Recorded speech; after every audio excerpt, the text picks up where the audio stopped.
Donc pour cet exercice de tenue simplifiée de la comptabilité, on nous demandait de construire le MLD. Les cardinalités étaient déjà données. Donc on sait que un compte appartient à une seule classe et une classe est composée de 1 à n comptes. On sait qu'un document concerne un et un seul journal et que pour chaque journal, il y a de 1 à n documents concernés. Donc pour construire le MLD, je vais appliquer les trois règles de gestion classiques, les trois règles de passage classiques. Je recopie toutes les entités qui deviennent des relations. Donc je recopie compte, je recopie classe, je recopie document et je recopie journal. Et à l'intérieur, je mets bien tous les attributs. Moi, j'ai juste marqué les clés primaires, mais on recopie bien tous les attributs. Donc, ensuite, règle de gestion numéro 2, je cherche les cardinalités maximum égales à 1.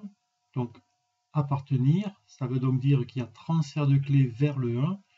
Numéro de classe vient dans compte. Donc, dans la relation compte, j'écris dièse num classe. Cardinalité maximum égale à 1 autour de concerné également. Ça veut donc dire que code journal vient dans document. Le transfert se fait vers le 1. Donc, dans document, j'écris dièse code journal. J'ai terminé avec la règle de gestion numéro 2. Règle de gestion numéro 3.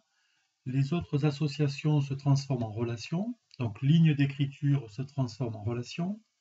La clé est une clé concaténée, donc la clé de ligne d'écriture est dièse numéro compte, dièse numdoc. Il y avait trois propriétés portées à l'intérieur de l'association ligne d'écriture. Il y a donc trois attributs dans la relation ligne d'écriture.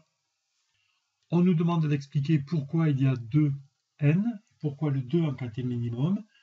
Eh bien, en France, nous sommes dans une logique de comptabilité en partie double, et donc chaque fois que l'on rentre un document, il va être impliqué dans au moins 2 lignes d'écriture. On ne peut pas mettre un document qui ne va mouvementer que un compte. Donc chaque document est impliqué dans au moins 2 lignes d'écriture.